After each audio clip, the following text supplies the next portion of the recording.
अस्सलाम वालेकुम। आज हम सीखेंगे, हमारे साथ डॉक्टर हमास है। इनसे हम सीखेंगे कि डीप बाइट की करेक्शन में हमने पोस्टीरियर की एक्सट्रूजन करवानी होती है या इंटीरियर की इंट्रूजन करवानी होती है।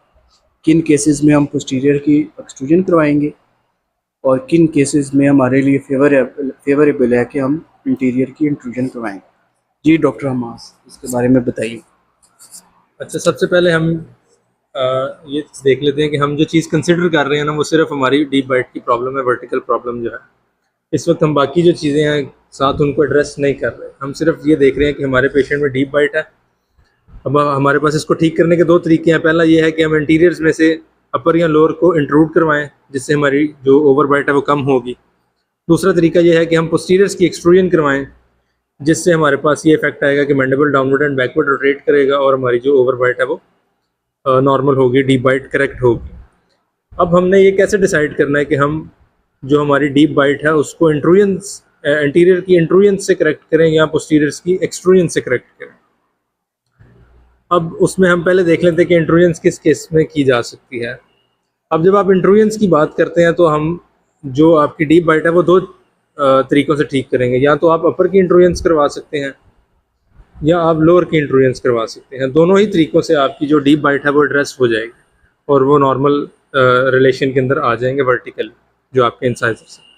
अब अगर आपका अपर इंट्रूजन्स की बात करें तो उसमें सबसे इम्पॉर्टेंट जो चीज़ आ जाएगी वो आपका इंसाइजल शो एट रेस्ट होगा।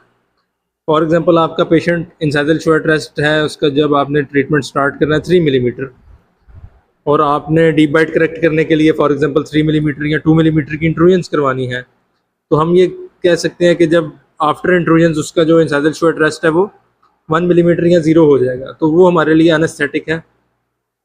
और यानी अपर की इंट्रूजन्स के लिए हमारे पास ये क्राइटेरिया आ गया कि हम जो हमारी इंसाइजल शो एट रेस्ट है उसको क्राइटेरिया रखेंगे। दूसरी चीज़ दूसरी चीज़ ये है कि आपका जो लिप लेंथ है ना वो विद एज बढ़ती है, और जब आपकी एज जैसे जैसे बढ़ती है, लिप लेंथ बढ़ती है और आपका इंसाइजल शो एट रेस्ट जो है वो उससे भी कम होता है लिप लेंथनिंग की वजह से।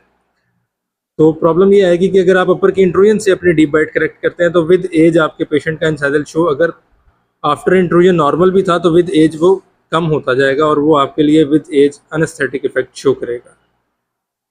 जी, इसके अलावा जो अपर की अगर हम इंट्रूजन करवाएं, इसका स्माइल एस्थेटिक पे भी कोई इफ़ेक्ट है? जी, जब आप अगर आपका इंसाइजल शो और साथ स्माइल के वक्त गम शो आपका शो हो रहा होता है तो ये यूथफुल अपीयरेंस देता है। अगर आप इंट्रूजन्स करवाते हैं इस हद तक कि आपका सिर्फ स्माइल के ऊपर दांत नज़र आता है, गम शो नज़र नहीं आता, तो वो एक ओल्ड एज की थोड़ी सी आपकी जो है ना वो अपीयरेंस आ जाएगी पेशेंट की। और दूसरी इंपॉर्टेंट चीज़ ये है कि आपकी अगर आप इंट्रूजन्स करवाते हैं तो जो स्माइल आर्क है वो फ्लैट हो जाती है और कॉन्सोनेंट जो नॉर्मल आपकी कॉन्सोनेंट स्माइल आर्क है वो नहीं रहती। तो ऐसे सिनेरियो में जिसमें आप अपर इंट्रूजन्स नहीं कर सकते उसमें आपके लिए लोअर इंट्रूजन्स जो हैं वो फेवरेबल होंगे और आप जो डीप बाइट है उसको लोअर इंट्रूजन से करेक्ट कर सकते हैं। अब बात आ जाती है कि एक्सट्रूजन्स आप किन केसेस में करवा सकते हैं। अब एक्सट्रूजन्स के मैकेनिक्स को समझने के लिए हमें ना ये डायग्राम देखनी पड़ेगी। हम ये चाहते हैं कि हमारे जो मोलर्स हैं वो एक्सट्रूड करें। जब ये एक्सट्रूड करेंगे तो हमारे पास ये इफेक्ट आएगा कि mandible downward and backward rotate करेगा। मैंडिबल के डाउनवर्ड एंड बैकवर्ड रोटेट करने से ये इफेक्ट आएगा कि incisor lower incisor with mandible थोड़ा सा नीचे जाएगा और हमारा जो डीप बाइट का फैक्टर है वो थोड़ा सा ठीक होगा। लेकिन क्या ये चीज़ स्टेबल है या ये चीज़ रिलैप्स कर जाएगी, ये बड़ा एक इम्पॉर्टेंट क्वेश्चन है। अब आइडियली हम ये चाहते हैं कि जब हम मोलर्स को एक्सट्रूड करें और मैंडिबल डाउनवर्ड एंड बैकवर्ड जाए तो बॉडी इसको ग्रोथ के साथ कंपनसेट करे। बॉडी ये करे कि इन रिस्पॉन्स टू दिस आपके जो रेमस की हाइट है वो वर्टिकली ग्रो करनी चाहिए। अगर आपके रेमस वर्टिकली ग्रो करता है इन रिस्पॉन्स टू मोलर्स की एक्सट्रूजन, तो फिर आपकी जो एक्सट्रूजन है और जो मैंडिबल की डाउनवर्ड एंड बैकवर्ड रोटेशन है ये स्टेबल हो जाएगी। ये इसी पोजीशन पे मतलब इस नए वर्टिकल पोजीशन पे स्टेबल हो जाएगी। अगर आपका पेशेंट ग्रोथ ख़त्म हो गई हुई है और वो एडल्ट पेशेंट है तो फिर ये इफेक्ट आएगा कि जब आप एक्सट्रूड करवाएंगे तो मैंडिबल डाउनवर्ड एंड बैकवर्ड तो रोटेट होगा, लेकिन इन मोलर्स के ऊपर अक्लूजल फोर्सेस जो हैं वो इनको इंट्रूड करवा देंगी और जो पेशेंट है वो वापस अपनी ओरिजिनल वर्टिकल पोजीशन के ऊपर वापस चला जाएगा और ये स्टेबल नहीं होगी। यानी ड्यूरिंग एक्सट्रूजन्स तो आपकी डीप बाइट ठीक हो जाएगी, लेकिन आफ्टर सम टाइम रिलैप्स हो जाएगा और आपकी डीप बाइट दोबारा डेवलप हो जाएगी। तो ये ज़रूरी है कि अब जब आप पोस्टीरियर्स की एक्सट्रूजन करवा रहे हैं तो आपकी वर्टिकल ग्रोथ रिमेनिंग होनी चाहिए, अदरवाइज आपका केस हमेशा डीप बाइट की जो करेक्शन करेंगे वो रिलैप्स कर जाएगा। तो वर्टिकल ग्रोथ आपकी जो है वो बाकी रहनी चाहिए। जी डॉक्टर मास, इसमें आपने जो बताया है ग्रोइंग एज से आपका क्या, फॉर एग्जांपल मैं जनरल डेंटिस्ट हूँ, मैं प्रैक्टिस कर रहा हूँ, मेरे पास किस एज तक पेशेंट आए तो मैं उसकी पोस्टीरियर की एक्सट्रूजन करवा सकता हूँ और किस में नहीं करवा सकता? ग्रोइंग को अगर आप नंबर्स में बताएं कि 8 साल, 10 साल, 12 साल, कितने साल आप क्या? अच्छा, अब इसके लिए आपको थोड़ी सी बैकग्राउंड नॉलेज होनी चाहिए कि आपकी वर्टिकल ग्रोथ, हमें बेसिकली वर्टिकल ग्रोथ से यहाँ पे कंसर्न है। तो अब ग्रोथ जो है वो 3 डायमेंशंस के अंदर होती है। एक आपकी ट्रांसवर्स डायमेंशन है, फिर एंट्रोपोस्टीरियर डायमेंशन है और थर्ड आपकी वर्टिकल डायमेंशन है। तो सबसे पहले आपकी ग्रोथ ट्रांसवर्स डायमेंशन में कंप्लीट हो जाती है, फिर एंट्रोपोस्टीरियर में, और लास्टली आपकी वर्टिकल डायमेंशन के अंदर ग्रोथ फिनिश होती है। तो आपके पास थोड़ा सा मार्जिन रहता है, यानी आप अगर मेल्स और फीमेल्स में इसको डिफरेंशिएट करें तो 16 ईयर्स आप समझें मेल्स के अंदर आपकी वर्टिकल ग्रोथ बाकी रहेगी और 14 आप फीमेल्स के अंदर कंसिडर कर लें, यानी इस एज तक आपकी वर्टिकल ग्रोथ हो रही होती है। तो इससे पहले पहले आप अपने डीप बाइट को पोस्टीरियर की एक्सट्रूजन से ठीक कर सकते हैं। जी, इसमें अब जो हमारे जनरल डेंटिस्ट दोस्त हैं उनका अक्सर सवाल होता है जब हम उनको ये बताते हैं कि ये रिलैप्स कर जाता है, वो कहते हैं हम 10 साल 15 साल से प्रैक्टिस कर रहे हैं, हमारा पेशेंट तो कभी वापस नहीं आया कि हमारी डीप बाइट वापस आ गई है, हमने उनकी पोस्टीरियर की एक्सट्रूजन करवाई थी, उसमें क्या होता है? अच्छा, उसके अंदर अब आपका ये है कि पेशेंट किस वर्टिकल प्रोपोर्शंस के साथ आपके पास प्रेजेंट किया है।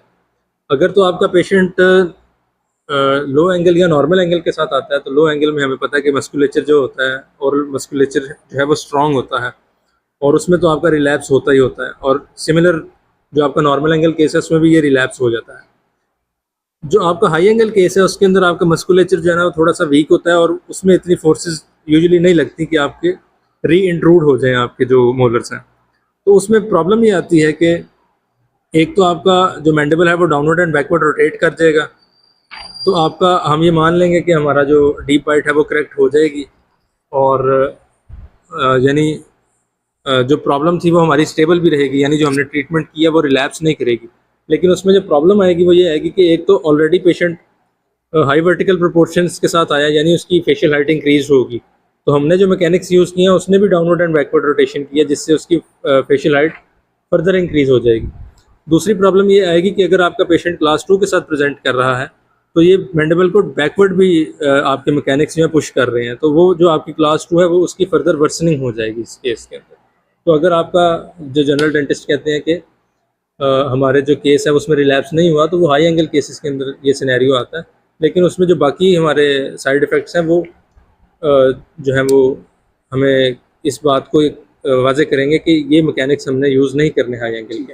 अब मैं अगर मैं जनरल डेंटिस्ट हूँ, मैं ये समझना चाह रहा हूँ कि मैंने प्लान कर लिया कि मैंने इस केस में पोस्टीरियर की एक्सट्रूजन करवानी या मैंने सिर्फ इंटीरियर की इंट्रूजन करवानी, या कह लें केस है जिसमें पोस्टीरियर की एक्सट्रूजन भी करवानी है, इंटीरियर की इंट्रूजन भी करवानी, या एक केस है जिसमें लोअर में कुछ नहीं करवाना, अपर की इंट्रूजन करवानी, तो इसके मैकेनिक्स क्या होंगे और इसको मैं कैसे करूँगा? अच्छा, ये जो अब हमारे पास पोस्टीरियर्स की एक्सट्रूजन या इंटीरियर्स की इंट्रूजन है, इसके लिए डिफरेंट तरीके हैं, डिफरेंट आर्चवायर्स यूज़ होती हैं, बेंडिंग्स होती हैं आर्चवायर के अंदर जिसको इनकॉर्पोरेट करते हैं। इसको हम डिटेल में हर एक मैकेनिक्स को अलग अलग इंशाल्लाह नेक्स्ट वीडियो के अंदर देखेंगे, तो फिर जो हमारे व्यूअर्स हैं वो भी और जो डेंटिस्ट जनरल बैठे हैं वो भी उसको आसानी से समझ सकेंगे और उसको मुकम्मल हम उसको समझाएंगे नेक्स्ट वीडियो। जी, thank you so much doctor.